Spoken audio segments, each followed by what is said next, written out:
Magandang hapon sa inyong lahat. Muli ito po si Herbert Julia, author promoter ng The Bible Evangelization. Kakibat ang ating pananalig sa ating banal na Panginoon Diyos, banal na Panginoon Kristo at gabay ng kaliwanagan ng Santa Maria, ay ating po ipinabahagi sa inyo sa linggong ito ang mensahe ng ating banal na Panginoon Diyos. Ang tema ng mensahe ng ating banal na Panginoon Diyos ay tularan at mamuhay bilang Kristiyano. Mamuhay bilang mabuti ng ayon sa mabuting balita. Ngayon po ay babasahin ko sa inyo ang mga mensaheng ito mula po dito sa bagong tipan ng mabuting balita ng paghahari ng ating banal na Panginoon Diyos sa pamamagitan ng banal na Panginoong Yeso Kristo. At ayon po dito sa 2 Korinto, Kabanata 9, talatang 8 hanggang 9, ito po ang mensahe. Kaya ng Diyos na pasaganain kayo sa lahat ng bagay, higit pa sa inyong pangangailangan upang may magamit kayo sa inyong pagkakawang gawa. Gaya nga ng sinasabi ng kasulatan, siya'y namudmod sa mga duka, ang kanyang kabutihan ay walang hanggan. Ipagpatuloy po natin kay Apostol San Juan, Kabanata 16, talatang 23. Ito po ang mensahe. Tandaan ninyo, anumang hingin ninyo sa Ama sa aking pangalan ay ibibigay sa inyo. Ipagpatuloy po natin sa mga gawa, Kabanata 4, talatang 34. Ito po ang mensahe. Walang nagdarahop sa kanila sapagkat ipinagbili nila kanilang mga lupa o bahay at ang pinagbilihan ay ibinigay sa mga apostol. Pinamahagi naman ito ayon sa pangangailangan ng bawat isa. Ipapatuloy po natin sa 2 Thessalonians Kabanata 3 hanggang 12. Ito po ang mensahe. Sa pangalan ng Panginoon sa Kristo, may higit namin pinagtatagubilin sa mga taong ito na sila ay maghanap buhay at mamuhay ng maayos. Ipapatuloy po natin sa mga taga-Roma, Kabanata 12, talatang 18. Ito po ang mensahe. Agad maaari makisama kayong mabuti sa lahat ng tao. Patuloy po natin 2 Thessalonians, Kabanata 3 hanggang 13. Ito po ang mensahe. Mga kapatid, huwag kayong magsasawa sa paggawa ng mabuti. Ito po ang mensahe salita ng ating banal na Panginoon Diyos. Pasalamatan po natin ng ating banal na Panginoon Diyos, banal na Panginoon sa Kristo at banal na Espiritu Santo. Maraming salamat po, banal na Panginoon Diyos, Panginoon sa Kristo, banal na Espiritu Santo, at gayon po sa ating banal na Santa Maria. Ngayon naman po ay aking ipaliliwanag ang mga mensaheng ito. Mula po rito sa tema na tularan at mamuhay bilang Kristiyano, mamuhay bilang mabuti na naayon sa mabuting balita. Nais pong ibabatid sa atin ng ating banal na Panginoon Diyos na ipinababati ng Panginoon Diyos na tayo ay mamuhay ayon sa kalooban niya mula sa Panginoon sa Kristo bilang itinalagaan niya para pangalagaan tayo, para bigyan tayo ng kaligtasan. Kaya mamuhay tayo bilang Kristiyano o sa ilalim ng paghahari ng Panginoon sa Kristo, sabagat siya itinalagaan niya para pangalagaan tayo para sa ating kaligtasan at bigyan tayo ng kaligtasan at nasa sa Kanya ang kapatawaran. So mananampalataya tayo kay Panginoon sa Kristo sa pananampalataya natin sa Panginoon. So ganoon yung pagkakatalaga sa Kanya. Kaya yan ang pamumuhay natin bilang Kristiyano. Unang-una, mananampalataya tayo kay Panginoon sa Kristo, papadalig tayo sa Kanya. At tayo ay mamumuhay ng ganito. Dapat tayo ay ayon sa Kanyang pangaral sa atin, dapat tayo ay may pagmamahal. Pagmamahal sa isa't isa at mamuhay tayo ng banal, maka-spiritual. So yan yung pamumuhay bilang Kristiyano at practically, dapat bilang nagmamahal ay bilang practically in spiritual life, dapat tayo ay namumuhay ng mapayapa. Kung maibigin tayo sa kapayapaan, matulungin, mabuti, makatarungan, mabait, yan, ganyan tayo dapat namumuhay. Ganyan tayo dapat yung ugali ng pamumuhay ng isang Kristiyano. So dapat tayo ay mababang loob at tayo ay palaging nagsasagawa ng dapat ay nagpapairal ng kabutihan at hindi tayo nagsasawa sa paggawa ng mabuti at nakikisama tayo sa lahat. So kahit hindi Kristiyano, dapat maging mabuti tayo. So ganyan ang dapat na pamumuhay bilang Kristiyano, tayo ay matuwid, mabuti, tayo ay mapagmahal, tayo ay may pagmamahal sa kapwa-tao natin. So dapat yan yung makikita sa atin bilang Kristiyano kung paano tayo namumuhay. Namumuhay tayo may pagkakasundo-sundo at may kapayapaan. Ngayon, in particular dito sa ating mensaheng ito ng Panginoon Diyos, doon sa pagtutulungan, at in a material economic life, dapat kung paano tayo mamumuhay Kristiyano sa pagtutulungan for our economic life. Sinasabi dito ng ating banal na Panginoon Diyos, tayo ay magtulungan sa tayo ay tumulong sa ating kapwa. So dito yung economic life natin. So dapat tayo ay maging matulungin sa ating kapwa-tao. Tayo ay pinapasagana ng Panginoon Diyos para lalo tayo makatulong. So yan yung ating particular na mensahe ng Panginoon Diyos sa atin bilang mga Kristiyano kung paano tayo mamuhay tayo na mabuti at matulungin sa ating kapwa-tao. So ngayon yung pagiging matulungin na ating alam ay hindi lamang sa pamamagitan na kung mayroong ito inaayon din syempre ng ating sinasaad din ng ating mabuting balita na kung paano tayo tutulong sa kapwa sa tao natin, kung may nagugutom, kung mayroong marami kasi ang pagtulong nilang material. Kung may nagugutom, naghihirap, tutulungan natin sila. So yan yung ating yan ay nais ng banal na Panginoon sa pagtulong natin. So tayo ay tutulong sa nagugutom, naghihirap, pero hindi lamang sa financial. So kung mayroong nagkakasakit, tutulungan din natin sila. Maaaring dalhin natin sa ospital o tulungan din natin sila magpagamot, mga ganung mga bagay. Iba't iba pa, sa gayon tayo may kaligtasan diyan. Matatanggapin tayo ng Panginoon Diyos kung tayo matulungin sa mga bagay na yan. So maliban diyan ay tayo ay yung pinakamalaking na pagtulong natin sa kapwa-tao natin. Ang gagawin natin, tayo ay mamuhay ng naaayon doon sa pinamuhay ng mga Kristiyano noon. So tayo ay mamumuhay ng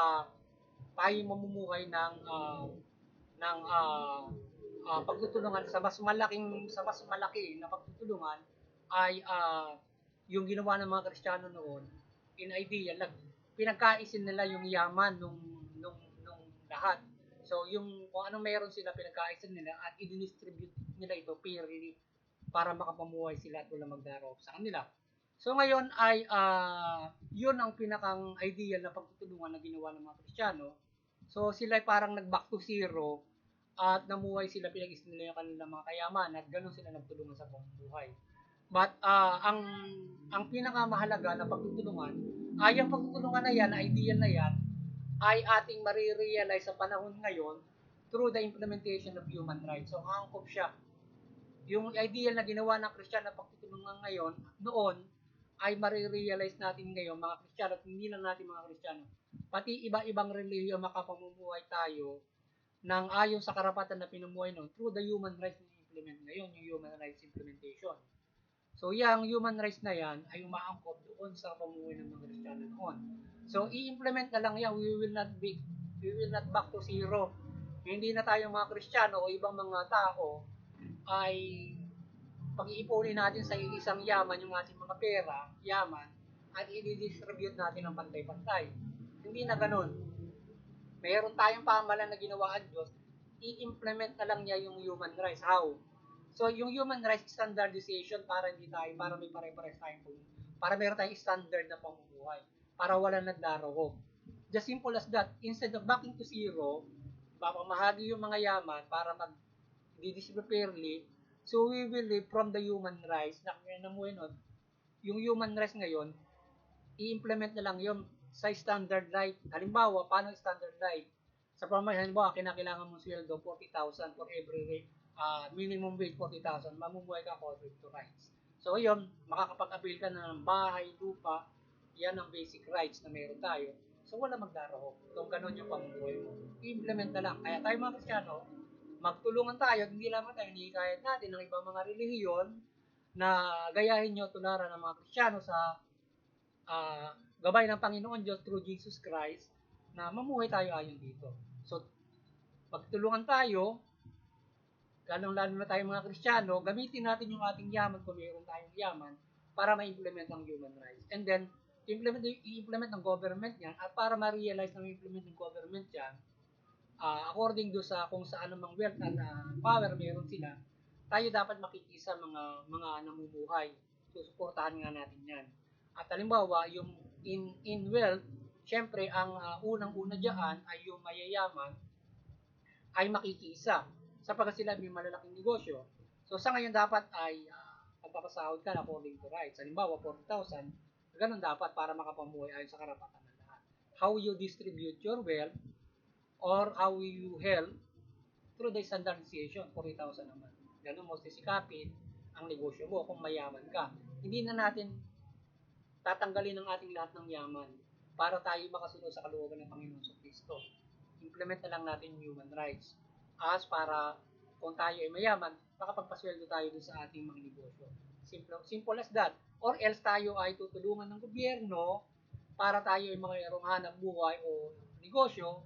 Halimbawa, single family, may 40,000 naman ka nakikitain. Halimbawa, pisbolan, pwede ka naman kumita ng gano'n, pero medyo malaki-laki. Tutulungan ka ng government, wala kang puhunan. Simple as that. Or mag-i-employ ang gobyerno, gagawa siya ng industriya para makapumuhay ayon sa karapatan ng lahat. Hindi na tayo magba-back to zero pa. Kasi yung iba ini-implement back to zero, parang socialism in life, yung back to zero. So, ganon ini-implement yung back to zero noon. Kung ini-interpret ng iba yung kay Panginoong Kristo na yan. So, ngayon kasi kung sa ating pagtingin bilang nagbabahagi ng mabuting balita, ay yung ipinamuhay ng mga Kristiyano noon ay yun din yung human rights na ipinamumuhay ngayon. So ngayon bilang gabay sa atin na tayo pagtutulungan at yung pamumuhay noon, so yun yung ating dapat na gawin ngayon na kung paano tayo magtutulungan according na kagaya ginawa noon. Not just ni tumulong ka lamang, gagawin natin mas malaki na kagaya nga noon sa panahon ngayon, suportahan na lang natin yung human rights. Kung wala yung human rights, isa sa buhay natin yun, ibabak natin yun. So ngayon kung makikisa ang lahat, so human rights pa rin ang kapapatakan natin or else ibang interpretation. So para sa atin, human rights ang interpretation, implement na lang kasi existed na yan from the United Nations all over many countries na member ng United Nations at ang bansa natin kaysa dyan. So ngayon kung tayo ay diyan sa ating sagabay na ito para sa lahat mula dito sa Pilipinas, susuportahan na natin yung human rights sa implementation dito sa ating government or susuportahan ng lahat ng mga Kristiyano sa buong mundo yung UN for the lahat ng bansa magabayan para makapumuhay ayon sa karapatan. So yung every country, ganun nyo suportahan yung mga bansa nyo para sa karapatang pantao. So everybody lives na bumuhay tayo ayon doon sa kalooban ng Panginoon sa Kristo. Ngayon, yung government ba kagaya natin ay ipinatutupad yun. Yung government na tutupad niya ba yung kalooban ng Panginoon sa Kristo, ng Panginoon Diyos, pamuhay mo yung mamamayan mo according to rights. Kung kayo ay sa pamumuhay ng mga na dapat na pamumuhay. So yun ay ibinigay niya, ginabay niya sa mga Kristiyano, sa Panginoon sa Kristo. So ngayon, yun ay hindi lamang sa Kristiyano, doon magsisimula ang pamumuhay na yan, at yun ay gabay niya para sa lahat. Hindi lamang sa Kristiyano. So ginabay ng Panginoon Diyos yun sa inahayag ng Panginoon sa Kristo mula sa Kristyanismo para sa lahat yun. Kasi yung Panginoon sa Kristo ay hinihikaya at siya ay naglingkod sa Panginoon Diyos para pagbukulorin tayong lahat. Ngayon ay iba-iba naman ngayon. Siyempre, yung reliyon. But through Him, ganito yung pamumuhay na gusto niya. So kaya, everybody, yan ang gusto ng Panginoon Diyos, suportahan natin. Kaya yung implementation of human rights sa mga government, dapat suportahan natin. Magtutulungan tayo ng lubos yan. So yan yung dapat na gawin natin na pamuhay na nais ng banal na Panginoon Diyos at from the Kristiyano na tayo ay nagtutulungan at mababanggo. So gamitin natin ang yaman natin through that para tayo ay makapamuhay ayon sa ating mga karapatan. So ganoon. So we will not back to zero. We will help each other para ma-implement lang yung human rights. At basically, mamumuhay tayo sa standard. So ganun yung ginawa noon eh. So yun. At maging mas mataas pa dyan sa standard yung pamumuhay natin, fairly, kung maganda yung ekonomiya ng Pilipinas at ng buong mundo. Diba? So yun. Ganun lang kasimple yun.